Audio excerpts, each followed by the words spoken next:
Hi guys, I'm Greg Howlett, and I'm sitting here in my studio today with a guest. I've been excited about bringing him in. He's my teacher and my mentor for many years, directly and indirectly, and we'll talk about that in a little bit. But this is Ted Howe, and Ted, welcome. Thank you. Nice to be here. Yeah, it's good to see you here from L.A. You flew in from L.A. and came all the way out to my little town of Between. And I don't know if you guys know that, but that's technically where I live. I live in a little town. I don't know if you'd call it a town. That's being generous. I think it's a city. It says city of Between. It's not a city or a town. It's a hamlet, a village. But it's Between. And the name of it is actually Between. And everybody asks, why is it called Between? And we don't really know. But we suspect it's because it's between two places. Well. And out here, we're halfway between Athens and Atlanta, and halfway between Loganville and Monroe. And we're halfway between Florida and Maine. So who knows where it came from. But Ted is from a different world, L.A., and he flies here into Atlanta every once in a while. And he came in for a show and some teaching, and I snagged him and brought him out here to work on some stuff.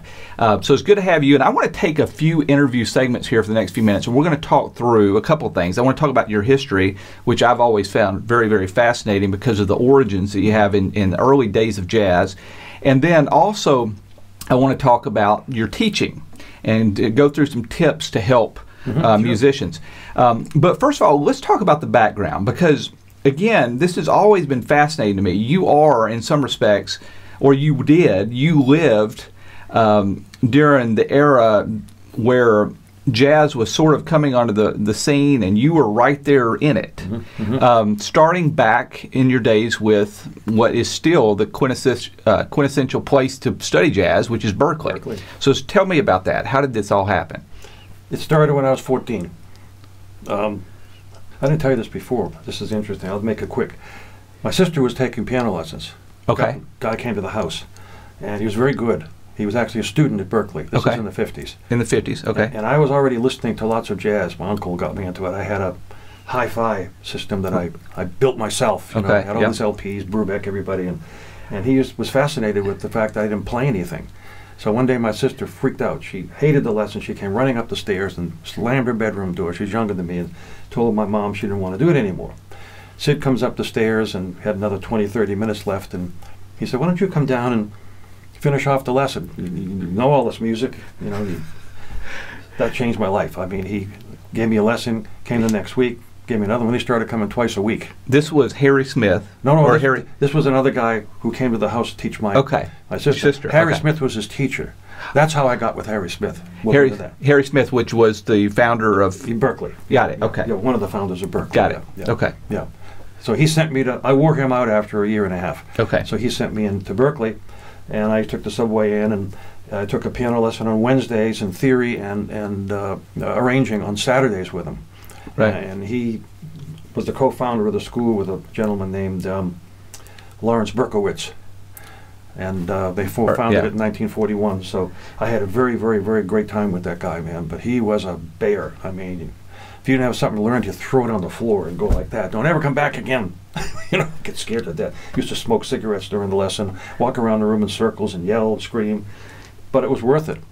You learned a lot, yeah. Yeah, learned a lot. So you studied, you were sort of, how did you transition to, this was Harry that was doing this, or the teacher before? No, teacher before was giving me, you know, Bach, some classical things, taught me the scales, et cetera, learned all my chords with him, learned how to read, etc. And then we started getting into the jazz stuff, which I was now having some of the chops to be able to do. He wasn't too good at that. That's when he said to me, I didn't realize that then. He said, I'm going to send you to my teacher. Now I know why, because he really wasn't a great jazz pianist. He was a good pianist. But good classical pianist. Not classical. He played a lot of shows and played a lot of dance gigs and things like that, but he wasn't a great improviser, let's put it that way. Got it. So it was nice of him to do that. You know, he just sent you to Harry. Sent me over to Harry. Actually, he went with me to introduce me to him, you know. Okay. So you studied with Harry. You were studying twice a week, and then you left for a while, right? You went to the Army and went to another place for school. Right, yeah, St. Petersburg, then into the Army, and then back to Boston. And I was a pianist in the Army. Okay. I didn't have to go through all that, but I learned more. I was more functional. I did an awful lot of stuff in the Army I couldn't do when I went in, you know. So I came back to Boston. I was married and started playing around town, started doing some teaching. And I got this call from a band leader of this famous supper club in Boston called the Surf Supper Club. Okay. And he needed a pianist for Saturday night because the piano player got sick. And this was a supper club with, you know, played big name acts every week. Right. And I asked him who the act was, and he said it was Dick Contino, who was the very famous accordion player back then. Some of you might remember him. Some of you, maybe mums and dads and granddads might remember him. He's still around, lives in Vegas. Oh, does he? Okay. Yeah, yeah, oh yeah, he still plays. Yeah, he's almost 90. Really? Yeah, okay. yeah. Anyway, I got lucky that night and managed to get through his show. It was very hard, it was very fast-paced, and I played the closing night, which was Sunday, because the other piano player was still sick. Right. And there's a whole bunch of Berkeley teachers in the band, which was really interesting. I was scared to death when I saw who they were. I said, oh my God, you know. Anyway, I went home, and maybe 3 months later, 2 months later, I got a call from the same guy, and he'd fired the piano player, and he asked me if I'd like to gig. And I said, oh, it'd be great. So I took the gig and stayed there quite a while, actually. Eventually became the band leader, you know, and got to know all the Berkeley teachers that were in the band. And that's how I got my gig teaching at Berkeley. One of them recommended me for a piano opening. So you became a teacher at Berkeley. Going back to the Surf, what is it again, the Surf Supper Club? Surf Supper Club. Okay, Yeah. Surf Supper Club. This is just for people that are listening. I find this interesting. This is the old days of performance, especially by the big name acts.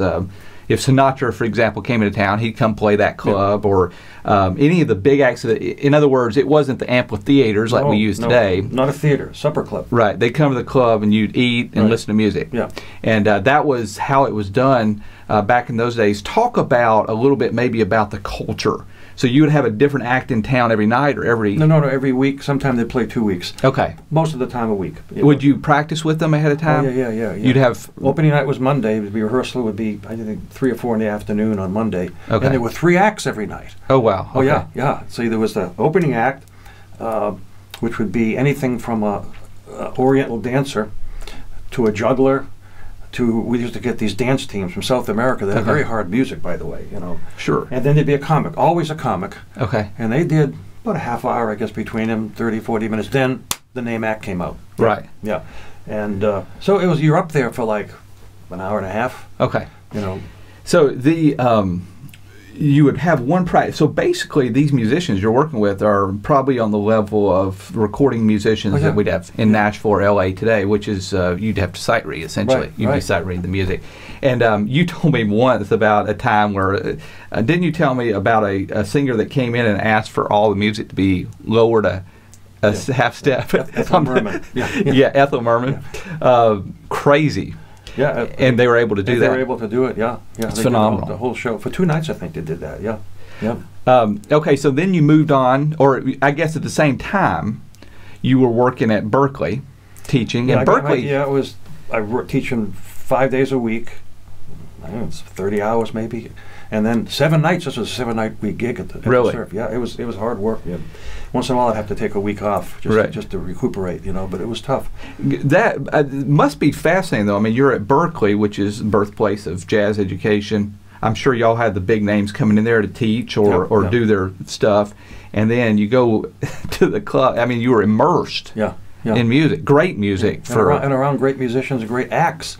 You know, like the thing at Berkeley, for example, when Basie would come to town to play at the jazz clubs, or anybody, Brubeck, or I remember once when Ellington came, and I got shivers. They'd always come over to the school, and they'd walk around, and the dean would take them around, and sometime they would play or just sit through a class, and you never knew who was going to come through the door, you know. It's amazing. Yeah, I remember I was doing a jazz workshop class, and the door opened up, and in walks Elvin Jones, the famous jazz drummer, who's not with us anymore, and he just walked right over to the drummer and wanted to play. He looked at me, all right, yeah. So I forget what we were playing. I just continued with the session, you know. Right. But it was overwhelming to hear him sit down and play with the students. Yeah. So this was the early. That was the early part of your life. As you moved on, I know that you became a performer, but you're still a performer. You do more not solo work, but you're headlining now. And the other thing that you really have focused on is teaching. And I want to talk about that again, Ted. Even before we even met, Ted was influencing my music, and we're going to talk about that in the next segment. How I guess we could talk about the fact that Berkeley in the early days was heavily influenced by, is it Schillinger? Joseph Schillinger. Joseph Schillinger, who really started formulating systems that became part of your musical philosophy that you've passed on to thousands of musicians since then, including me. And Joseph Schillinger was probably the first person that really came up with well, he wrote a book. You can still buy it on Amazon for $300. That talks about the connection between math and music. He really did find ways to very logically make music sort of mathematical. It's a fascinating thing. And we'll talk about that a little bit in the next segment.